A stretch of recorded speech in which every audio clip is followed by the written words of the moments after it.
حق کے سفیر ہیں یہ بدر منیر ہیں یہ حق کے سفیر ہیں یہ بدر منیر ہیں یہ ان کی ادائیں پیاری ان کی وفائیں پیاری ان کی صدائیں پیاری ہیں خوش نصیب لوگ وہ جن کو نصیب ہو صحبت اللہ والوں کی صحبت اللہ والوں کی اللہ سے ملوا جاتی ہے صحبت اللہ والوں کی اپنا رنگ دکھا جاتی ہے صحبت اللہ والوں کی صحبت اللہ والوں کی صحبت اللہ والوں کی بسم اللہ الرحمن الرحیم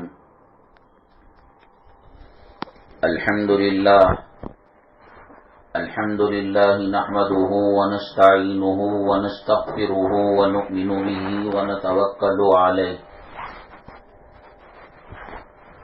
ونعوذ باللہ من شرور انفسنا ومن سیئات اعمالنا من يهده الله فلا مضل له ومن يضلله فلا هادي له ونشهد أن لا إله إلا الله وحده لا شريك له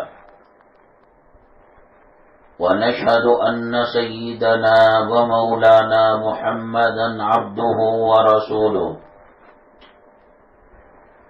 صلی اللہ علیہ وعلى آلہ وأصحابہ وبارک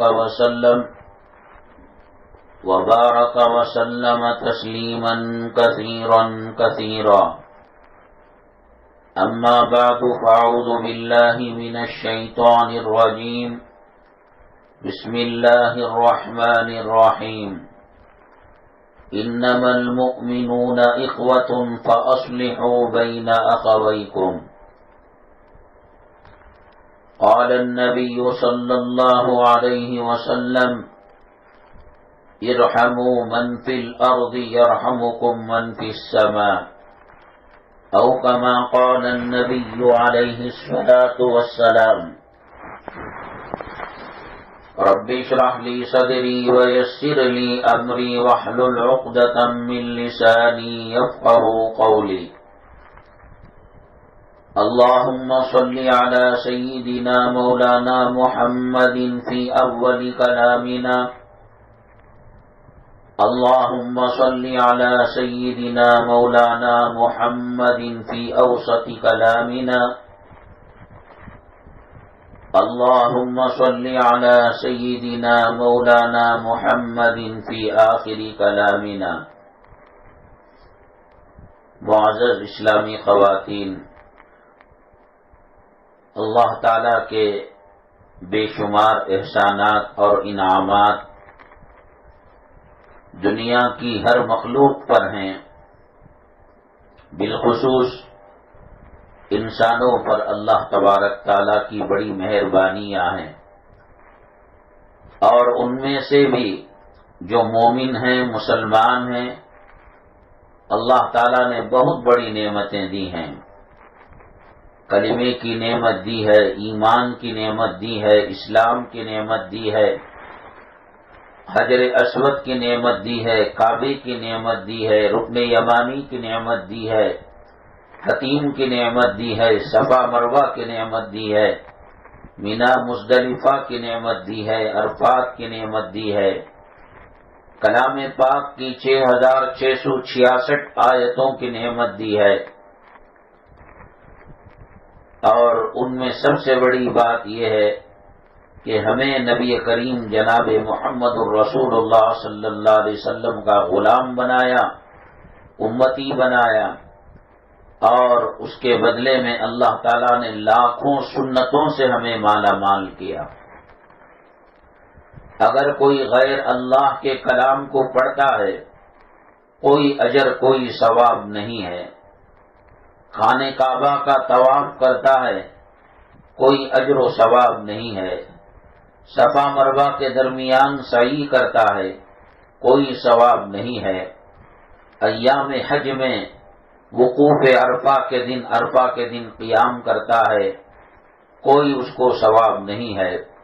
رمضان المبارک میں تراویح پڑھتا ہے، روزے رکھتا ہے، کوئی اجر و ثواب نہیں ہے۔ مسلمان ہونا شرط ہے اسلام کے ہر کام کے لیے، نماز کے لیے، روزے کے لیے، صدقے کے لیے، خیرات کے لیے، تلاوت کے لیے، طواف کے لیے۔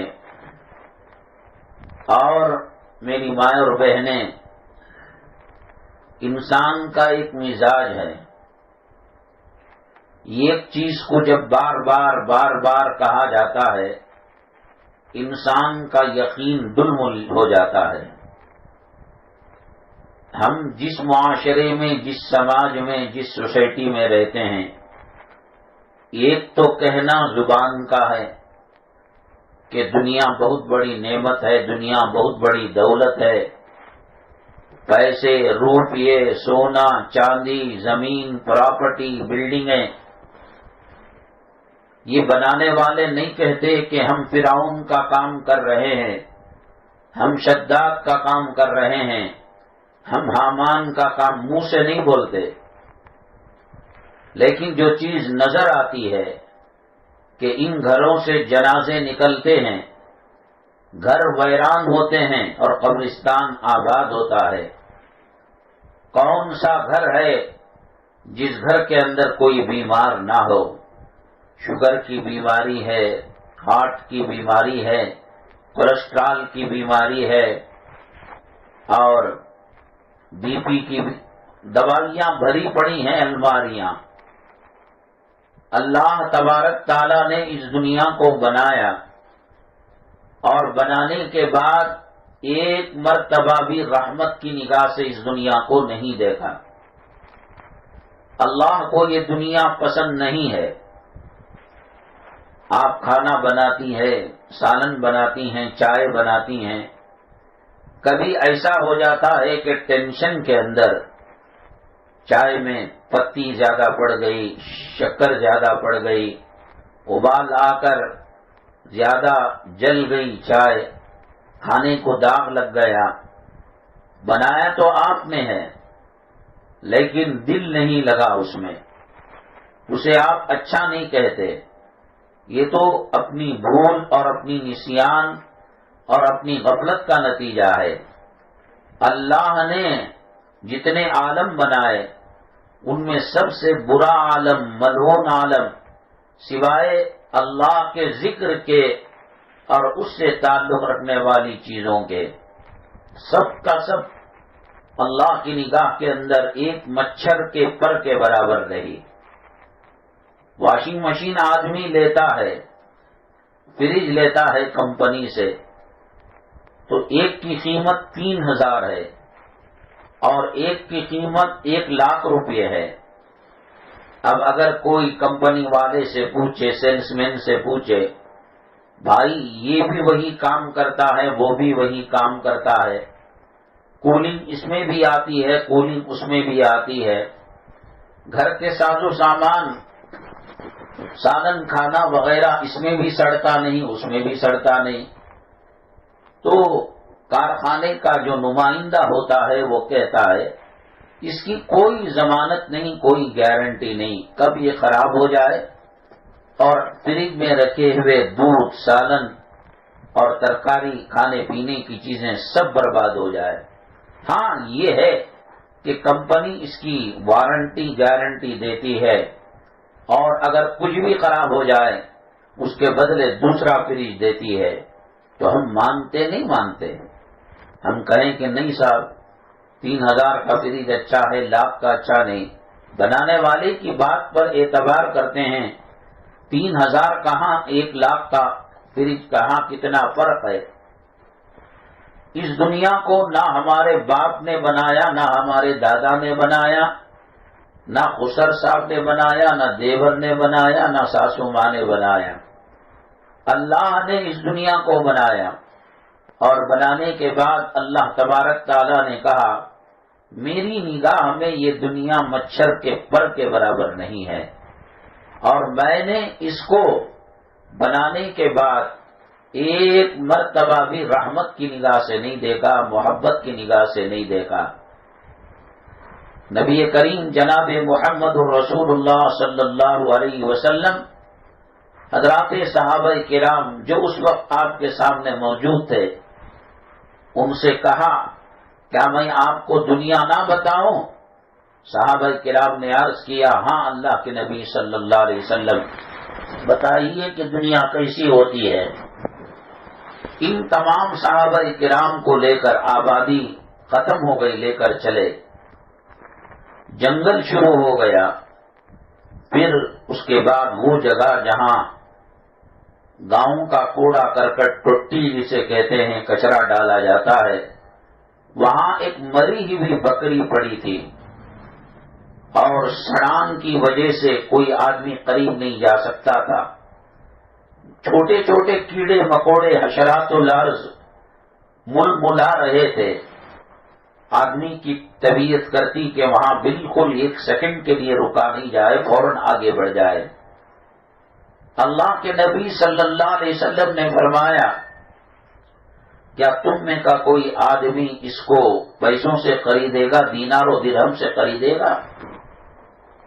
اللہ کے نبی صلی اللہ علیہ وسلم سے صحابہ کرام نے عرض کیا اے اللہ کے نبی صلی اللہ علیہ وسلم، کوئی مفت میں دے تو بھی اس کو اپنے گھر میں نہیں رکھے گا، یہاں اسی لیے پڑا ہوا ہے کہ یہ مردار ہے، یہ بدبودار ہے، اور کیڑوں اور جراثیم سے لت پت ہے۔ اللہ کے نبی صلی اللہ علیہ وسلم نے فرمایا اللہ کی نگاہ میں پوری دنیا کی حقیقت اس سے بھی بدتر ہے، لیکن زبان حال سے، ایک ہوتی ہے زبان قال، منہ سے بولا جاتا ہے یہ اچھی ہے یہ خراب ہے، ہم کو غیروں سے کیا لینا دینا؟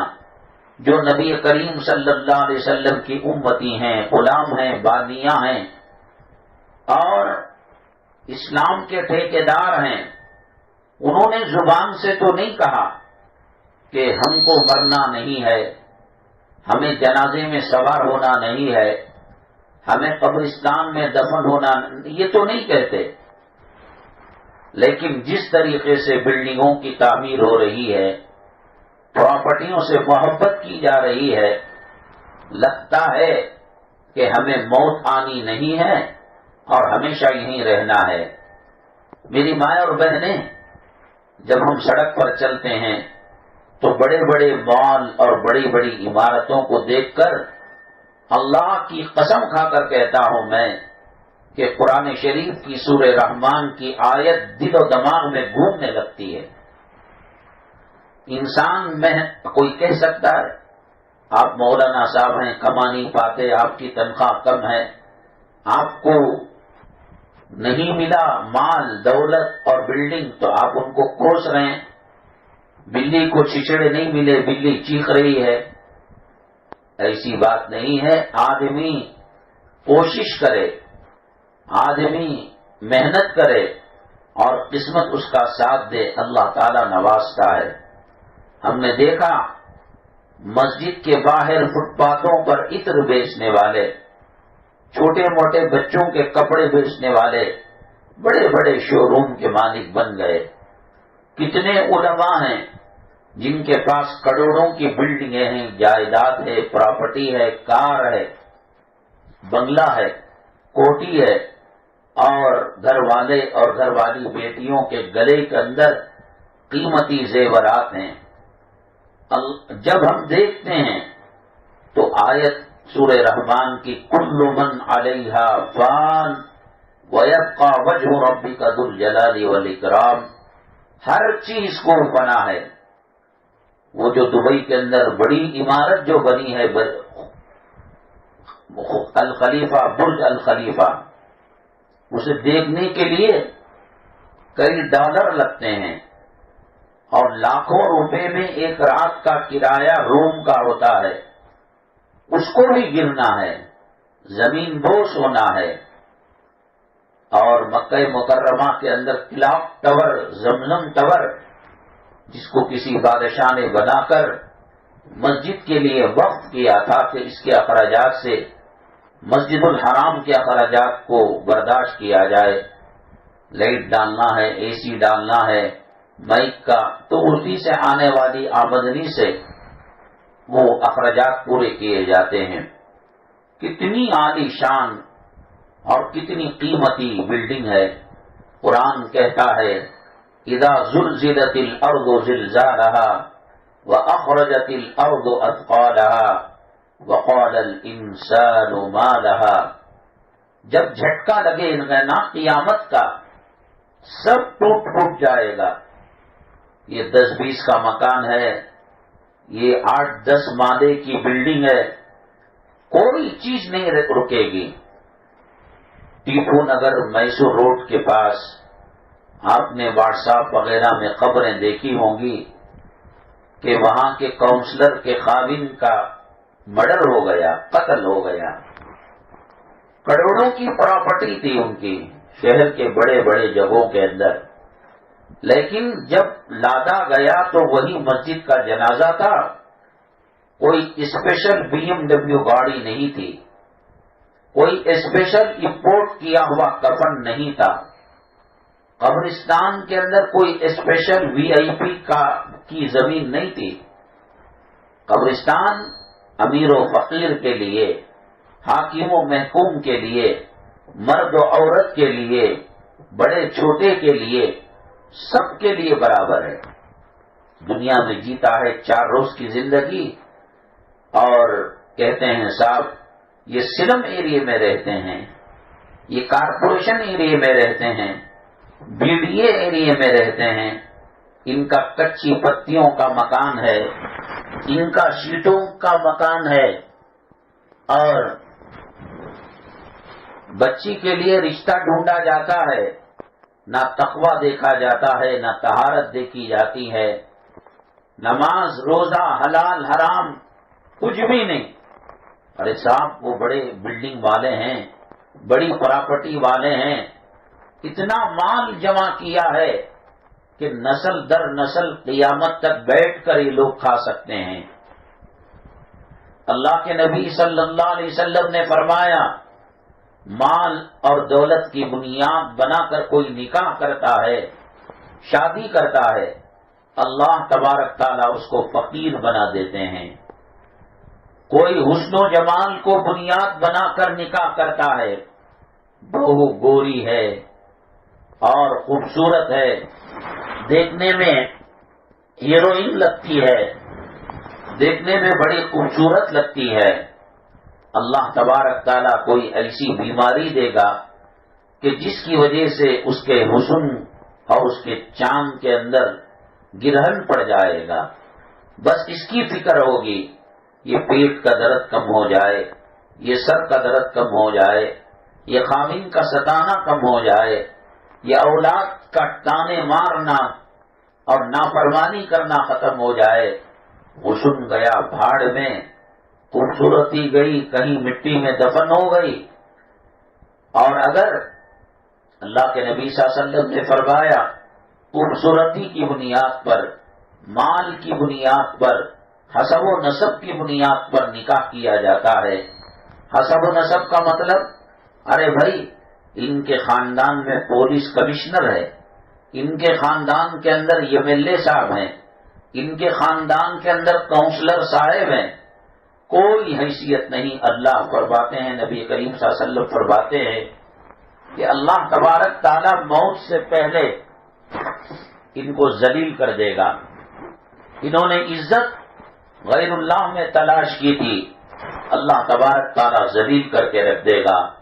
اللہ کے نبی صلی اللہ علیہ وسلم نے فرمایا دیکھنے میں کالی کلوٹی ہو، رنگ کم ہو، حسن کم ہو، خوبصورتی کم ہو، فاصبر بذات الدین، لیکن تہجد گزار ہے، نمازی ہے، روزے نہیں چھوڑتی، ادب اخلاق کے دائرے میں رہتی ہے، بے پردہ کبھی گھر سے باہر کسی نے اس کو دیکھا نہیں، شادی خانوں میں نہیں جاتی کہ وہاں پر ویڈیو گرافی ہوتی ہے، پردے کو اتارنا پڑتا ہے، جن محفلوں میں گناہ ہوتا ہے، برتھ ڈے کی پارٹی ہے، اینیورسری کی پارٹی ہے، اور عیسائی اور غیر مسلموں کے طور طریقوں کی پارٹی ہے، اللہ کے نبی صلی اللہ علیہ وسلم نے فرمایا کہ اس سے کامیابی ملے گی، دل کو سکون ملے گا، دل کو راحت ملے گی۔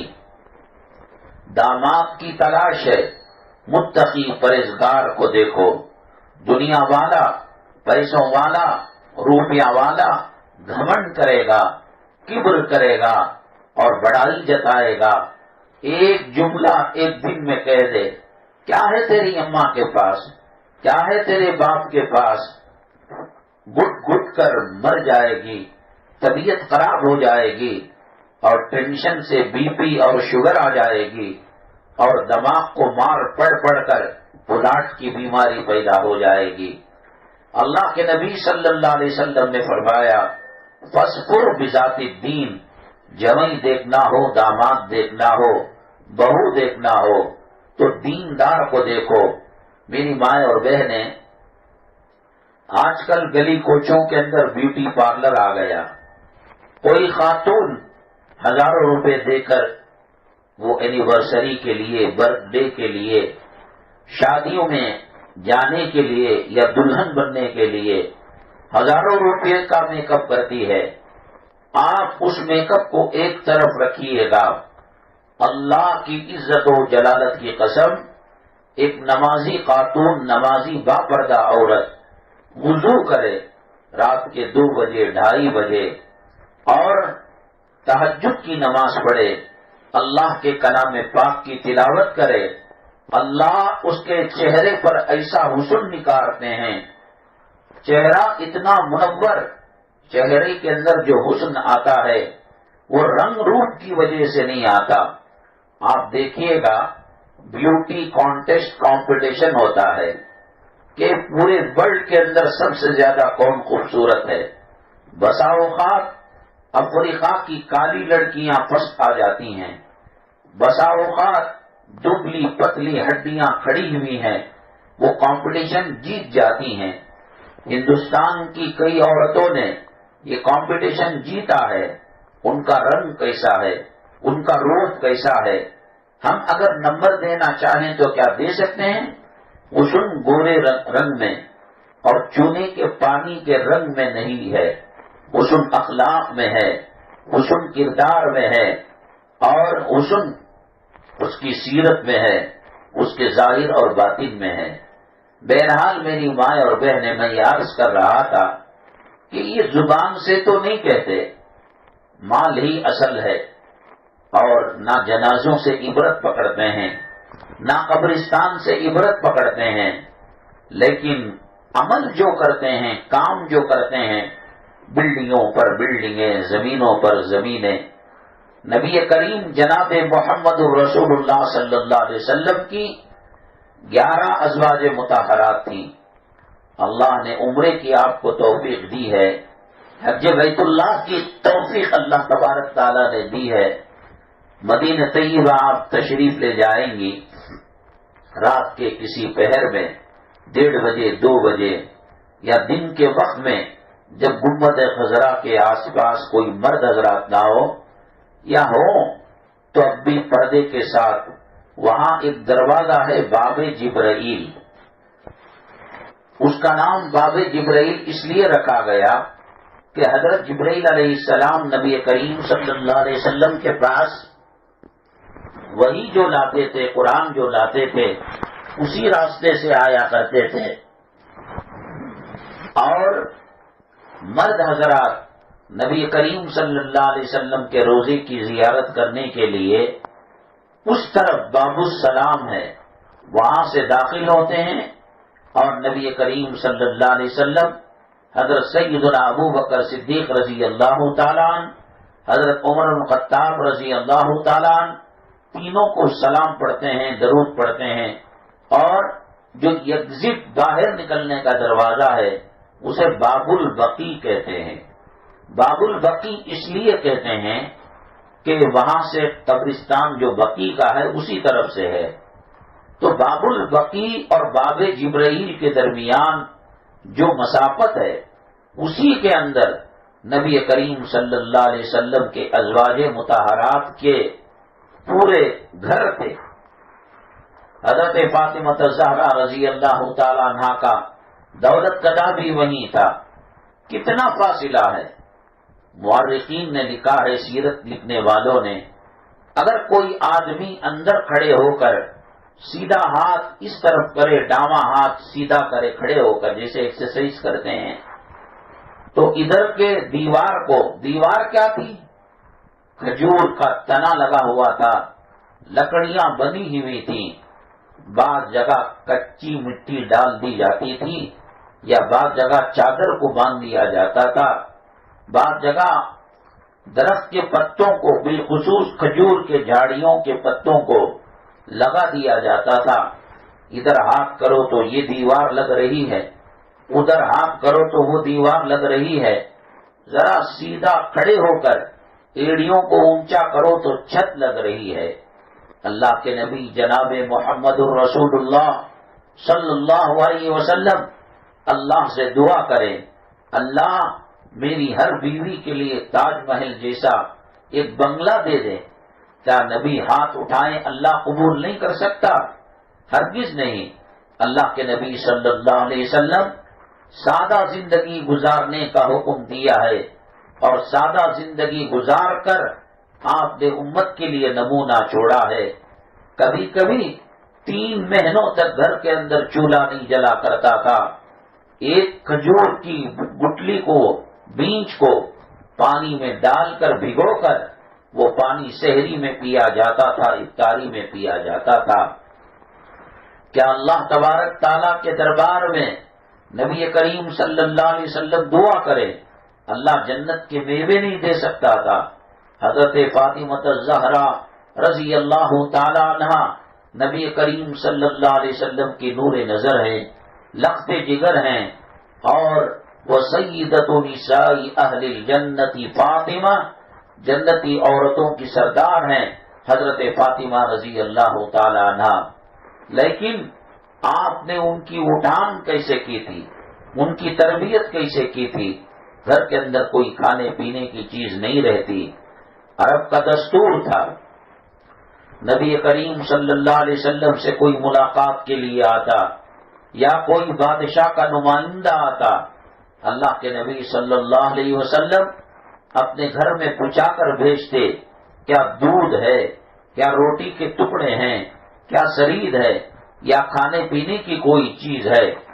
95% 95 ٹائم تو یہی جواب آتا، نہیں، 11 بیویوں کے یہاں بھی کوئی کھانے کی چیز نہیں ہے.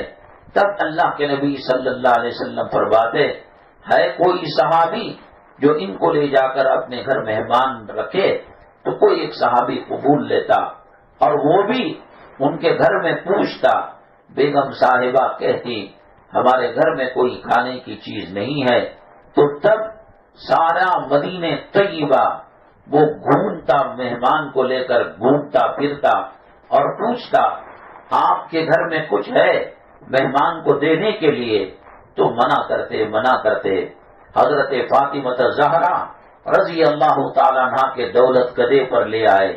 پوچھا صحابی نے، میری بہن نبی کریم صلی اللہ علیہ وسلم کی نور نظر، لخت جگر، آپ کے والد محترم نے ایک مہمان دیا ہے، یہ باہر سے آیا ہے. روٹی کو بیچنا بہت بڑی بے عزتی کی بات سمجھی جاتی تھی. روٹی عزت کی چیز ہے، جیسے ماں عزت کی چیز ہے، ماں کو بیچا خریدا نہیں جا سکتا. بیٹی عزت کی چیز ہے، بیٹی کو خریدا بیچا نہیں جا سکتا.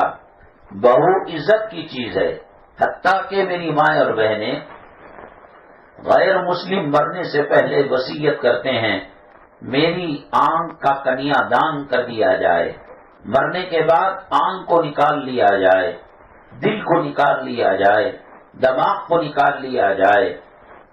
شریعت منع کرتی ہے، وہ شریعت جو خیر خواہی انسانوں کی کرتی ہے، جانوروں کی کرتی ہے، پرندوں کی کرتی ہے. وہ شریعت جس نے مسلمان کی تعریف کی ہے، المسلم من سلم المسلمون من لسانه ویده. مسلمان وہ ہے جو اپنی ذات سے دوسروں کو زبان سے اپنے ہاتھوں پیر سے دوسروں کو تکلیف نہ دے. یہ نہیں تعریف کی اسلام کی کہ مسلمان وہ ہے جو نماز پڑھتا ہے، مسلمان وہ ہے جو روزہ رکھتا ہے، مسلمان وہ ہے جو صدقہ خیرات کرتا ہے. شریعت نے بتایا بھی تو ایسے بتایا کہ مسلمان اپنی زبان سے، اپنے ظاہر سے، اپنے باطن سے کسی کو تکلیف نہیں دیتا. بہرحال اس مہمان کو لے کر حضرت فاطمہ الزہرا رضی اللہ تعالیٰ عنہ کے دولت کدے پر جایا گیا اور کہا، دروازے کو کھٹکھٹایا. حضرت فاطمہ الزہرا رضی اللہ تعالیٰ عنہ نے پوچھا، من دق الباب، کس نے دروازے کو کھٹکھٹایا ہے؟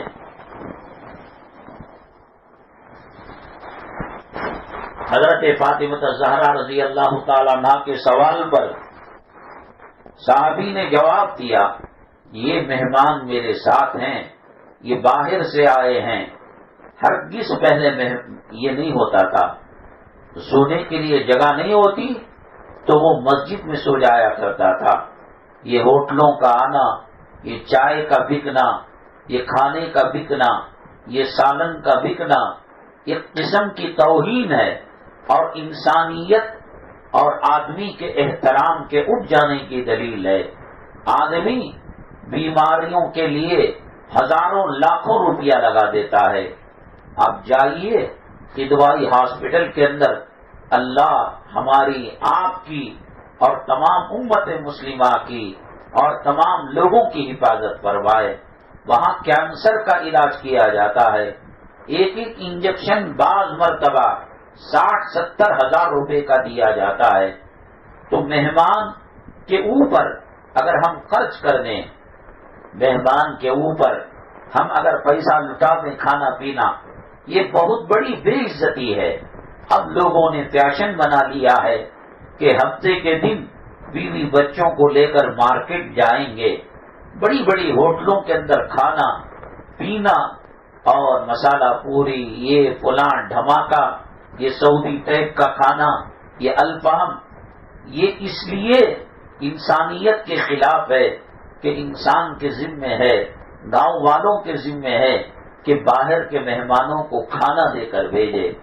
حدیث پاک میں آتا ہے، قیامت کے دن اللہ تبارک تعالیٰ فرماتے ہیں، میں بھوکا تھا، کھانا مانگنے کے لیے آیا، تو نے کھانا مجھے نہیں دیا.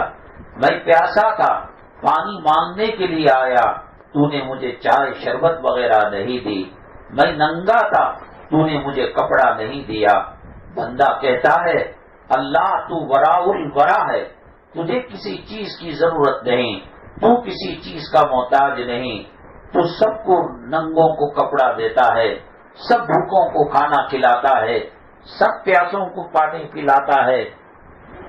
اللہ ایسا کب آئے تھے آپ ہمارے گھر؟ اللہ تعالیٰ فرمائیں گے، فلاں فقیر آیا تھا، فلاں مہمان آیا تھا، وہ دہائی دے رہا تھا، وہ تڑپ رہا تھا ٹھنڈی رات کے اندر کہ اس کو کوئی سلا دے. وہ دوا دارو کے لیے پیسہ مانگ رہا تھا، اس کی بیٹی ایڑیاں رگڑ رہی تھی، اس کی بیگم ڈلیوری کے لیے پیسہ نہ ہونے کی وجہ سے چیخ و پکار کر رہی تھی، آپ نے اس کو نہیں دیا. میری مائیں اور بہنیں، یہ ہوٹلوں کا کھلنا، یہ چائے کی ہوٹلوں کا کھلنا، یہ کھانے پینے کی ہوٹلوں کا کھلنا، یہ ہماری انسانیت کے جنازہ نکلنے کی دلیل ہے. رسول پاک صلی اللہ علیہ وسلم کی حیات طیبہ میں خیر القرون کے اندر کہیں بھی روٹی بکتی نہیں تھی، چائے بکتی نہیں تھی، پانی بکتا نہیں تھا. ہماری انسانیت پر پردہ پڑ چکا ہے، ہم انسان سے بدتر حیوان ہو چکے ہیں. اللہ کے راستے میں دینا، مہمان کو بھی دینا، اللہ کے راستے میں دینا ہے.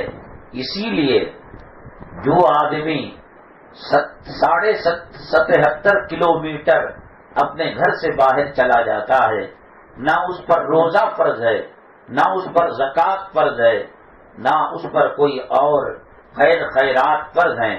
حج بیت اللہ کے لیے جو جاتے ہیں حجاج کرام، وہ مہمان ہوتے ہیں، مسافر ہوتے ہیں. 15 دن سے کم مکے میں رہتے ہیں تو ان پر زکوٰۃ نہیں ہے، ان پر قربانی نہیں ہے، اور ان پر نفلی صدقہ خیرات کرنا ضروری نہیں ہے۔ انسانیت کا جنازہ نکل چکا ہے، حیوانیت کا چادر آج انسان اوڑھ چکا ہے، ہر راستے سے لوٹنا چاہتا ہے۔ اللہ کے نبی صلی اللہ علیہ وسلم کے گھرانے میں نہیں ہوتا، آپ صحابہ کو فرماتے، صحابی کے گھر میں نہیں ہوتا، مدینہ طیبہ کی گلیوں کے اندر وہ گھومتے۔ میری ماں اور بہنیں، آپ کبھی میسور گئی ہوئی ہوں گی، چنئی مدراس گئی ہوئی ہوں گی، بئی روڈ آپ حیدرآباد گئی ہوئی ہوں گی۔ بعض گاؤں اور دیہات جو پچھڑے علاقے ہیں، آپ نے وہاں مندر کے پاس، مسجد کے پاس پتھر کے پلروں کے اوپر چٹان رکھی ہوئی ایک چھوٹا سا کمرہ نظر آتا ہوگا، قریب میں کہیں تالاب بھی رہا ہوگا۔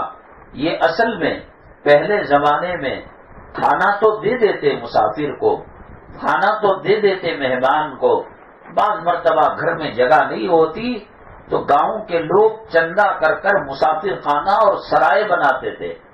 آپ جائیے سری رنگا پٹن حضرت ٹیپو سلطان شہید رحمت اللہ علیہ کے مزار مبارک کے پاس اس طرف ایک بہت بڑی عمارت ہے، محل نما خوبصورت۔ آپ گائیڈ سے پوچھئے، وہ یہی کہے گا کہ حضرت اپنے زمانے کے جو مہمان آتے، مسافر آتے، اور تو یہاں سرائے میں رکتے تھے، ان کے لیے کھانے کا انتظام کیا جاتا تھا۔ ہندوستان کی سرزمین کے اندر وہ کون سی مندر ہے پرانی، چرچ ہے، گردوارہ ہے، اور کسی بزرگ کا مزار ہے؟ حضرت نظام الدین اولیاء رحمت اللہ علیہ، حضرت صابر کلیری رحمت اللہ علیہ، حضرت خواجہ اجمیری رحمت اللہ علیہ۔ ایک مزار آپ بتائیے کہ مزار کا احاطہ تو ہو اور کھانے کا وہاں پر کوئی نظم نہ ہو۔ ہم پنجاب کا ایک علاقہ ہے براس، وہاں کہا جاتا ہے کہ 7 پیغمبروں کی مزاریں ہیں۔ واللہ عالم کون تحقیق کیا ہے، کون گہرائی میں گیا ہے۔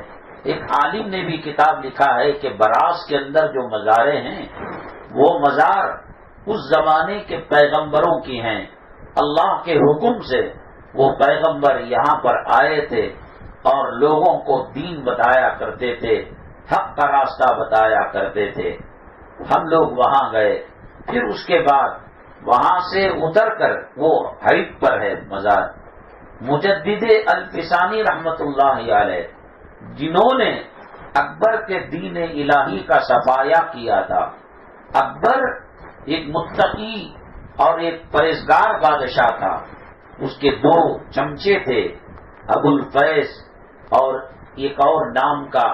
انہوں نے کہا اکبر کی چاپلوسی کرنا شروع کر دی، بھائی آپ کا مقام کیا ہے، آپ کا مرتبہ کیا ہے، اللہ نے آپ کو کتنی اونچی عزت دی ہے۔ یہ اذان کے اندر اللہ اکبر جو کہتے ہیں، جہاں پناہ آپ ہی کا تو نام لیتے ہیں، حالانکہ وہ اللہ کو بڑا کہتے ہیں، اس کا ترجمہ اکبر کا بڑا۔ ان لوگوں نے ابو الفضل اور فیضی اس کا نام ہے، 2 عالم تھے، اتنے ماہر تھے کہ ایک کتاب لکھی ہادی عالم، بغیر نقطے کی سیرت انہوں نے لکھی۔ لیکن گمراہی آتی ہے، تباہی آتی ہے، بربادی آتی ہے تو علماء سو ہی سے آتی ہے۔ علماء حقانی اس وقت سینہ سپر ہو کر باطل کا مقابلہ کرتے ہیں۔ اچھا تھا، خدا ترس تھا، متقی تھا، پرہیزگار تھا، لیکن یہ 2 علماء سو اس کو خراب کر دیے۔ کہنے لگے نماز میں اللہ اکبر جو کہا جاتا ہے وہ اکبر آپ ہی کا نام لیا جاتا ہے، اذان میں آپ کا نام لیا جاتا ہے۔ اب مذہب والے ہندوستان میں لڑ کر مر رہے ہیں، ہندو کہتا ہے کہ میں حق پر ہوں، مسلمان کہتا ہے کہ میں حق پر ہوں، عیسائی کہتا ہے کہ میں حق پر ہوں۔ جہاں پناہ ہم کیوں ایسا نہیں کر لیتے؟ ہر دھرم، ہر مذہب کی ایک ایک چیز جمع کر کر دین الہی ایک الگ مذہب کیوں نہیں بنا لیتے؟ چنانچہ دین الہی کے نام پر ایک الگ مذہب بنایا گیا. اس کے اندر آج جو لچھا ڈالا جاتا ہے شادی کے موقع پر، نہ حضرت فاطمہ رضی اللہ تعالیٰ عنہا نے ڈالا، نہ نبی کریم صلی اللہ علیہ وسلم نے اپنی 11 ازواج مطہرات میں سے کسی بیوی کے گلے کے اندر لچھا ڈالا. یہ راجستھان کی جو کافر قومیں ہیں، غیر مسلم قومیں ہیں، ان کے اندر یہ عادت تھی. اکبر نے ہر دھرم، ہر مذہب کا کچھ حصہ لے کر ری مکس ایک مذہب بنایا، اور جب اس کے اندر داخل ہوتا کوئی تو اکبر بادشاہ کو رکوع کرتا، سجدہ کرتا، آداب بجا لاتا، اللہ اکبر کا نعرہ دیتا. ظاہر سی بات ہے اس مذہب کو گلے لگانا کافر ہونے کے مترادف ہے، مرتد ہونے کے مترادف ہے. کتے کو حلال کر دیا تھا اور گائے کو حرام کر دیا تھا، شراب کو جائز قرار دے دیا تھا. ایک مرد کے لیے ان گنت عورتوں سے نکاح کرنے کی اجازت اس نے دے دی تھی. حضرت مجدد الفسانی رحمت اللہ علیہ اس کی ٹکر میں کھڑے ہو گئے اور بتایا دنیا والوں کو، اے دنیا والوں، یہ باطل مذہب ہے، یہ جھوٹا مذہب ہے، یہ ری مکس مذہب ہے. قید خانے کے اندر ڈال دیا، آپ کو تکلیفیں دی، آپ کو اذیت پہنچائی، لیکن دعوت و تبلیغ کے کام سے ہٹے نہیں، جمے رہے، جس کی وجہ سے اکبر بادشاہ کا دین اس کی زندگی میں دفن ہو گیا اور اللہ تعالیٰ نے اسلام کو غالب کر دیا اور اسلام کی جیت ہو گئی. انہی کا مزار مبارک مجدد الفسانی رحمت اللہ علیہ کا وہیں پنجاب کے اندر براس کے قریب ہے. حضرت کو کلام پاک سے بہت محبت تھی. اکبر نے کہا کوئی مدرسہ پڑھائے گا، کوئی قرآن پڑھے گا، سیکھے گا، اس کو سولی پر لٹکا دیا جائے گا. حضرت مجدد الفسانی رحمت اللہ علیہ قرآن کو انہوں نے باقی رکھنے کے لیے قبرستان کی ایک قبر کو دروازہ بنایا، انڈر گراؤنڈ مدرسہ بنایا. لوگ کہتے حضرت فاتحہ پڑھنے کے لیے آتے ہیں، کسی کو پتا نہیں. آدمی جب اللہ کے راستے میں محنت کرتا ہے اللہ تعالیٰ راستے کھول دیتے ہیں. والذین جاہدوا فینا لنہدینہم سبلنا، ہماری راہ کے اندر جو مجاہدہ کرتا ہے اللہ فرماتے ہیں کہ ہم راستے کھول دیتے ہیں. ایک قبر کو جو اس کے اندر کوئی مردہ نہیں تھا، آرٹیفیشل ڈپلیکیٹ قبر بنائی اور وہاں سے راستہ انڈر گراؤنڈ جایا کرتا تھا. اللہ کے کلام کو اگلی نسلوں تک پہنچانے کی ذمہ داری حضرت مجدد الفسانی رحمت اللہ علیہ نے ادا کی. اللہ تعالیٰ اور ذریعہ کر سکتا تھا، لیکن اس زمانے میں ظاہری سبب وہی بنے. اللہ نے ان کے قبر کی یہ کرامت رکھی ہے کہ کوئی حافظ قرآن جب کلام پاک بھول جاتا ہے، حضرت مجدد الفسانی رحمت اللہ علیہ کے مزار مبارک کے پاس کلام پاک کی تلاوت کرتا ہے، کلام پاک کے جتنے پارے پڑھتا ہے حضرت کی روحانی کرامت سے اس کو پکے ہو جاتے ہیں، وہ بھلاٹگی ختم ہو جاتی ہے. وہیں پر ایک لنگر تھا، لنگر کہتے ہیں کہ جہاں پر کھانے پینے کا انتظام ہوتا تھا، وہیں سے نا بات چلی تھی کہ پہلے روٹی کو بیچا نہیں جاتا تھا. ہر ولی کے مزار کے پاس، ہر بزرگ کے مزار، اس کی تو اجمیر شریف کی دیغیں کتنی مشہور ہیں، دنیا کی سب سے بڑی دیغ ہے. کبھی مسافر ان بزرگان دین کے دربار سے بھوکا خالی پیٹ نہیں جایا کرتا تھا. وہ خود بھوکے رہتے، وہ مجاہدہ کرتے، وہ پیٹ پر پتھر باندھتے، لیکن آنے والے مہمانوں اور مسافروں کے لیے کھانے کا نظم ہوا کرتا تھا. ہمارے دل میں بھی بڑی تمنا تھی، حسرت تھی کہ آخر ان لنگروں کا کھانا ہوتا کیسے ہے. یہاں اگر ہم بیٹھ جائیں جو پہچان والے کہیں گے بھائی شہر کے مولانا صاحب لنگر کھانے میں کھانا کھا رہے ہیں، لگتا ہے کہ گھر والوں سے لڑائی ہو گئی، جھگڑا ہو گیا. وہاں کون جانتا. اپنے ساتھیوں کے ساتھ لنگر خانے کے دسترخوان پر بیٹھ گئے. اللہ کی قسم کہتا ہوں میں، ایک عجیب لذت تھی، ایک عجیب قسم کی روحانیت تھی. ہندوستان کے اندر جتنے بڑے مدارس ہیں آپ دارالعلوم چلے جائیے، گیسٹ ہاؤس مہمان خانہ ملے گا. آپ مظاہر علوم چلے جائیے، وہاں پر گیسٹ ہاؤس مہمان خانہ ملے گا. آپ لکھنؤ چلے جائیے، ندوۃ العلماء مہمان خانہ ملے گا. شاہی مراد آباد آپ چلے جائیے، مہمان خانہ ملے گا. مولانا ارشد صاحب مدنی کی جمعیت علماء کے آفس چلے جائیے، مہمان خانہ ملے گا. محمود مدنی صاحب کے جمعیت علماء کی آفس میں چلے جائیے، مہمان خانہ ملے گا. جماعت اسلامی کے مرکزی دفتر دلی میں چلے جائیے، کھانا نہیں بکتا تھا. کھانا بکنا احترام والی چیز ہے. اسی لیے یہ خواتین جو سر کے بال بیچتی ہیں یہ شریعت میں جائز نہیں ہے. وَلَقَدْ كَرَّمْنَا بَنِي آدم، اللہ فرماتے ہیں ہم نے انسان کو شرافت والی چیز بنائی ہے. وہ بڑھتا ہے، فرشتوں سے آگے بڑھ جاتا ہے. اس لیے اگر کوئی آدمی خون دیتا ہے مریض کے لیے اور اس کے علاوہ اس کا کوئی چارہ کار نہیں رہتا، وہ مر جانے کا اندیشہ ہے، بیچنا ناجائز ہے. ضرورت پر خرید لے، بلڈ بینک سے الگ چیز ہے. انسان احترام کی چیز ہے، انسان قابل تکریم کی چیز ہے. ہر جگہ جیسے براس جہاں پیغمبروں کی مزاریں ہیں وہاں ایک مدرسہ ہے مدرسۃ الانبیاء، ایک مسجد ہے مسجد الانبیاء، وہاں بھی لنگر خانہ ہے، وہاں بھی مہمان خانہ ہے.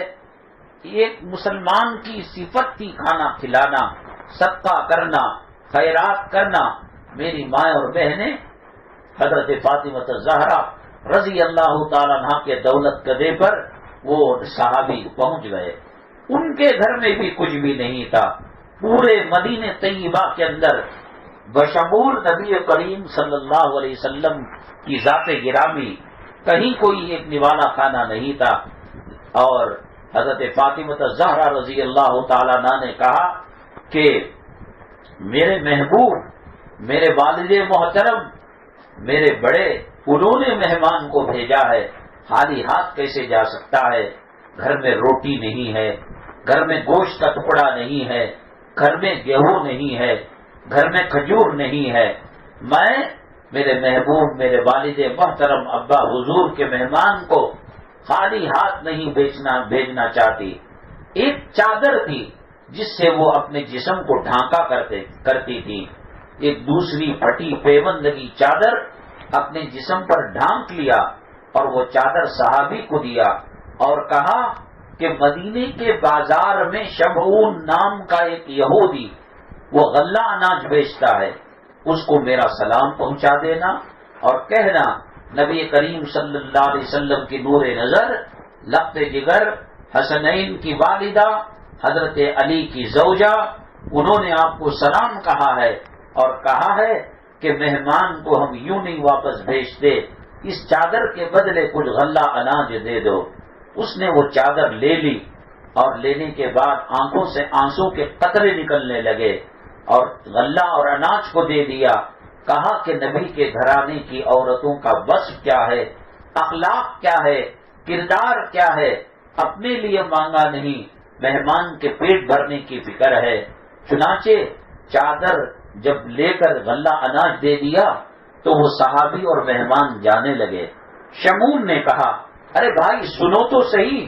تو جب واپس آئے، کیوں آپ نے کچھ کم دے دیا یا زیادہ دے دیا، کیا مسئلہ ہے، کیوں بلایا؟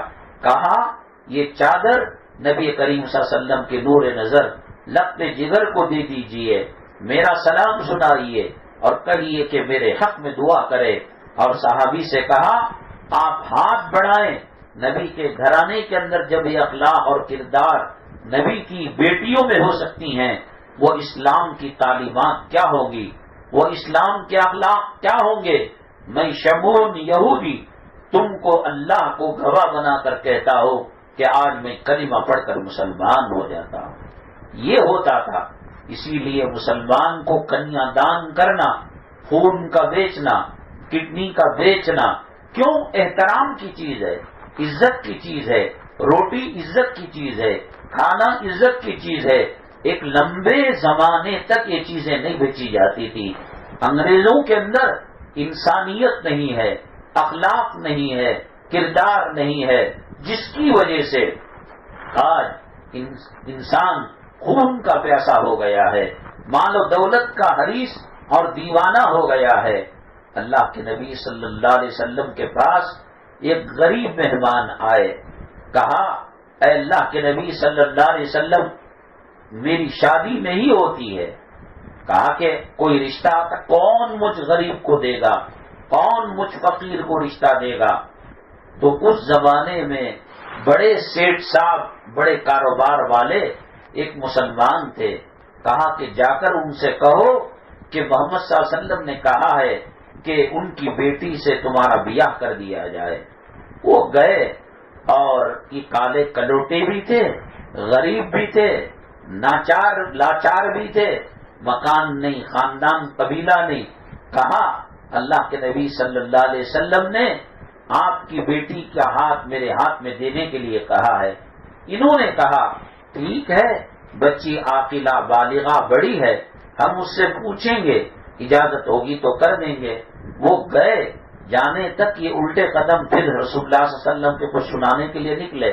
اتنے میں پردے کی اوٹ سے اس لڑکی نے کہا ہم تباہ ہو جائیں گے، ہم برباد ہو جائیں گے اللہ کے نبی کے حکم کو اگر ٹال دیں گے۔ اب جب اللہ کے نبی نے کہا صلی اللہ علیہ وسلم تو خیر ہی خیر ہوگا، آپ براہ کرم نکاح کی تیاری کر لیجئے۔ فرشتے نے آ کر بتایا، ملک الموت نے، کہ ہم نے لوح محفوظ کے اندر دیکھا ہے ایک دن کے اندر اس کی موت آنے والی ہے، یہ مر جانے والے ہیں، اور آپ نے نکاح کا حکم دے دیا ہے۔ ہاں بھائی، جب لوح محفوظ کے اندر لکھا ہوا ہے کہ وہ انتقال کر جائیں گے تو وہ بات ہونی ہے۔ ان اجل اللہ اذا جاء لا یؤخر لو کنتم تعلمون۔ اللہ کے نبی صلی اللہ علیہ وسلم نے کہا اللہ کو جو منظور ہوگا ہوگا، اللہ زندہ رکھنا چاہے گا رکھے گا، اور اس کی زندگی میں دلہن کی شادی شدہ زندگی شاید قسمت نے ایک ہی دن 24 گھنٹے رکھے ہوں گے۔ 24 گھنٹے گزرنے کے بعد اللہ کے نبی صلی اللہ علیہ وسلم نے ایک صحابی کو بھیجا، کل ہمارے پاس ایک کالے کلوٹے مہمان آئے تھے، ہم نے ان کا نکاح سیٹ صاحب امیر صاحب کی بیٹی سے کروا دیا ہے، لیکن ملک الموت نے کہا کہ 24 گھنٹے میں ان کا موت کا پروانہ آنے والا ہے، اور لوح محفوظ کے اندر بھی لکھا ہوا ہے، اور مجھے بھی آرڈر ہے کہ میں ان کی روح قبض کر لو۔ تو اللہ کے نبی صلی اللہ علیہ وسلم نے کہا جاؤ اس دلہن کے گھر میں جب کل شادی کی رعنائیاں بجتی تھیں، آج اس گھر کے اندر سوگ ہوگا، جنازہ نکلنے کا، داماد کو کفن میں لپیٹنے کا، مجھے وہاں کی نیوز بتاؤ۔ صحابی کو بھیجا، صحابی جب گھر سے گزرے تو یہ کالے کلوٹے جو صحابی تھے، مہمان تھے، دلہن سے کھل کھلا کر باتیں کر رہے تھے، زور زور سے مذاق کر رہے تھے نئی دلہن کی۔ صحابی نے آ کر بتایا اللہ کے نبی صلی اللہ علیہ وسلم، کیا جنازہ نکلنا، کیا غسل میت کے لیے پانی کو گرم کرنا، کیا کفن کے اندر اس گھر کے داماد اور جمعی کو لپٹنا، وہاں تو عیش و عشرت ہیں، لطیفے جوک سنا رہے ہیں۔ اللہ کے نبی صلی اللہ علیہ وسلم کو بڑا تعجب ہوا، ملک الموت سے ملاقات ہوئی۔ بھائی تم نے تو کہا تھا کہ لوح محفوظ کے اندر لکھا ہے کہ 24 گھنٹے میں اس بندے کی روح قبض کر لو گے اور یہ مر جائے گا۔ لوح محفوظ بھی غلط نہیں ہو سکتا اور تم بھی خطا نہیں کر سکتے، ماجرا کیا ہے؟ ملک الموت نے نبی کریم صلی اللہ علیہ وسلم کو فرمایا، اے میرے آقا صلی اللہ علیہ وسلم، میں جھوٹ نہیں کہتا، لوح محفوظ غلط نہیں ہو سکتا، اور میرے پاس جو آرڈر آیا ہے وہ غلط نہیں ہو سکتا، تو پھر کیوں وہ زندہ ہے؟ ایسا دنیا میں کہیں ہوا ہے کہ موت کا وقت آیا ہو اور ٹل گیا ہو؟ ملک الموت نے کہا نہیں، میں بھی اللہ سے پوچھوں گا، مجھے بھی معلوم نہیں اللہ نے مجھے روح قبض کرنے کے لیے کیوں بنا کیا۔ اللہ سے پوچھا، اللہ تعالیٰ نے کہا جاؤ انہی کے گھر والوں سے پوچھ لو۔ تو جب وہ گھر والوں کے پاس، دلہا کے پاس گئے، وہ صحابی کے پاس گئے، وہ صحابی کہنے لگے موت کے آثار، یقیناً سکرات کی سختی مجھ پر طاری ہو گئی تھی، اور مجھے اور گھر والوں کو یقین ہو گیا تھا کہ عنقریب ہمارا جنازہ نکل جائے گا، لیکن ہم لوگ دسترخوان پر کھانے کے لیے بیٹھے تھے، کچھ روٹیاں اور کچھ سالن ساگ وغیرہ تھا۔ فقیر نے آواز لگائی، بابا کئی دنوں کا بھوکا ہوں، میرے لیے کچھ روٹیاں دے دیجئے اور کھانا دے دیجئے۔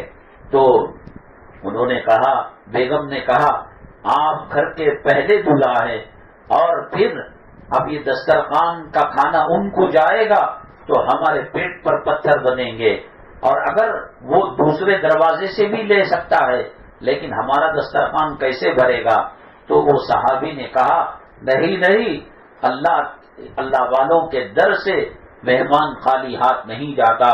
سارا دسترخوان سمیٹ کر اس فقیر کو دے دیا اور جھولی کو بھر دیا، جاؤ خود بھی کھاؤ، تمہارے بچے اور گھر والے بھوکے ہیں، ان کو روٹی کھلاؤ۔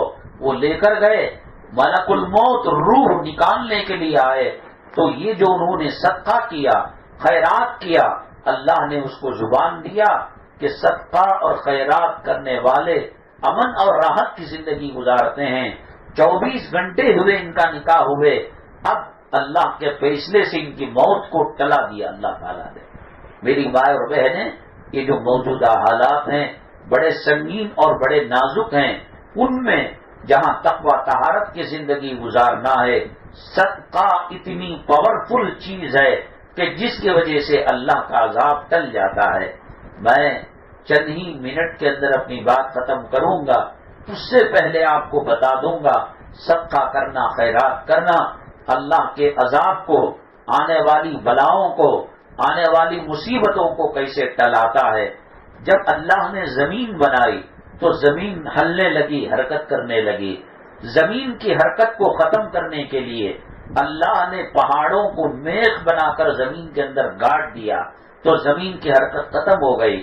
فرشتوں نے پوچھا، اللہ یہ پتھروں کے پہاڑ اتنے سخت ہیں کہ زمین کا زلزلہ اور زمین کا شیک ہونا ختم ہو گیا، کیا ان پتھروں سے بھاری بھی کوئی چیز ہے؟ اللہ نے کہا کہ لوہا ہے، لوہے کے ہتھوڑا یہ پتھر کو پھوڑ دیتا ہے، لوہے کی چکیاں پاٹ ان پتھروں کو پیس کر آٹا بنا دیتی ہیں۔ تو پھر انہوں نے پوچھا، اے اللہ کیا لوہے سے زیادہ بھی طاقتور کوئی چیز ہے؟ کہا کہ آگ ہے، آگ کے اندر لوہا پگھل جاتا ہے۔ پھر پوچھا کہ آگ سے خطرناک بھی کوئی چیز ہے؟ اللہ نے کہا کہ پانی ہے، وہ آگ میں ڈالے تو آگ بجھ جاتا ہے۔ پھر فرشتوں نے کہا پانی سے سخت کوئی چیز ہے؟ اللہ نے کہا لاکھوں ٹن پانی کے بادل ہواؤں کے پیروں سے پھر جاتے ہیں، ہوا مشرق میں جائے یہ بادل وہاں چلا جاتا ہے، ہوا مغرب میں جائے یہ پانی کا بادل وہاں چلا جاتا ہے، ہوا بہت سخت ہے۔ فرشتوں نے پوچھا کیا اس سے بھی سخت کوئی چیز ہے؟ اللہ نے فرمایا اس سے سب سے زیادہ سخت صدقہ ہے، خیرات ہے۔ صدقہ اور خیرات کائنات میں اللہ کی مخلوق میں سب سے زیادہ پاورفل چیز ہے۔ آپ کہیں سفر میں جائے، آپ شادی کے لیے جائے، بچہ ٹیوشن کے لیے جائے، بچہ اسکول کے لیے جائے، گھر میں صدقے کا باکس بنا کر ہنڈا ایک رکھیے گا، آپ کی حیثیت کے مطابق 1 روپیہ، 5 روپیہ، 10 روپیہ، جو استطاعت ہو، بچے کو عادت ڈالیے کہ گھر سے نکلتے وقت اس کے اندر وہ ڈال کر جائے۔ اور خامی باپ، بیٹا، بھائی کہیں سفر میں جا رہے ہیں، حسب استطاعت ہنڈا کے اندر پیسے ڈال کر جائے۔ ہمارے خاندان قبیلے میں ایک بچی کی حالت بڑی نازک ہو گئی تھی، فوراً یاد آیا کہ بھئی صدقہ ڈالا جائے، صدقہ ڈالا، یہاں طبیعت سدھر گئی۔ کائنات میں اللہ کی مخلوق میں سب سے پاورفل جو چیز ہے وہ صدقہ ہے، جس سے قبر کا عذاب ٹل جاتا ہے، موت کی سختی ٹل جاتی ہے، جہنم کا عذاب بجھ جاتا ہے۔ اس لیے صدقے کی عادت کرے، گھر میں خاوند کاروبار کے لیے جائے، عادت بنائے۔ اب کوئی بڑی رقم ڈالنے کی ضرورت نہیں، اپنی حیثیت کے مطابق۔ پھر مہینہ 1.5 مہینے کے بعد وہ ہنڈاون کھول کر اپنے خاندان کی کوئی غریب عورت، یتیم، بیوہ، مسکین، یا نہیں قریب میں مدرسہ چل رہا ہے، مہمانان رسول کلام پاک کو حفظ کر رہے ہیں، ان کے محتمم اور مدرس تک وہ پیسہ پہنچا دیجئے اور کہیے کہ ان پیسوں میں اگر شعبان کا روزہ ہے، اگر محرم کا روزہ ہے، اگر شب برات کا روزہ ہے، کہیے کہ افطاری سحری اس میں بنا لے، یا نہیں ایک دو وقت کھانا پکتا ہو تو پکا کر کھا لے۔ فتنے جو آ رہے ہیں ان سے بچنے کا ایک ہی طریقہ ہے کہ ہم صدقہ کریں، خیرات کریں اور دنیا کی محبت کو دلوں سے نکالیں۔ اور باتیں ہیں انشاءاللہ اگلے ہفتے عرض کی جائیں گے۔ اللہ تبارک تعالی ہمیں تقوی طہارت کی زندگی گزارنے کی توفیق نصیب فرمائے، آنے والے فتنوں سے اور موجودہ فتنوں سے ہماری اور امت مسلمہ کی حفاظت فرمائے۔ اللہ تبارک تعالی جو بیمار ہیں انہیں صحت و شفا نصیب فرمائے۔ اللہ تبارک تعالی وہ خواتین جو گھر کے نظام سسٹم کو آگے پیچھے کر کر قربانی دے کر دینی مجلس میں شریک ہوتی ہے، اللہ ان کی شرکت کو قبول فرما کر ان کے مسائل کو حل فرمائے اور گھر کو جنت کے نمونوں میں سے ایک نمونہ بنائے۔ اللہ ہماری ہر جائز خواہش کو پورا فرمائے، اور جس سے انجانے میں ایسی چیزیں مانگ رہے ہیں جو ہمیں نقصان کرتی ہے، اللہ ان سے حفاظت فرمائے۔ الحمدللہ رب العالمین والصلاة والسلام علی سید المرسلین وعلی آلہ وصحبہ اجمعین ومن تبعهم بإحسان إلى يوم الدين۔ اللهم ارحم امت محمد صلی اللہ علیہ وسلم، اللهم فرج عن امت محمد صلی اللہ علیہ وسلم، اللهم اصلح امت محمد صلی اللہ علیہ وسلم۔ سبحان ربک رب العزت عما یصفون وسلام علی المرسلین والحمد للہ رب العالمین۔ شان میری جان میری لخت جگر، سارا جہاں بول اٹھا ہے شیر نڈر۔ شان میری جان میری لخت جگر، سارا جہاں بول اٹھا ہے شیر نڈر۔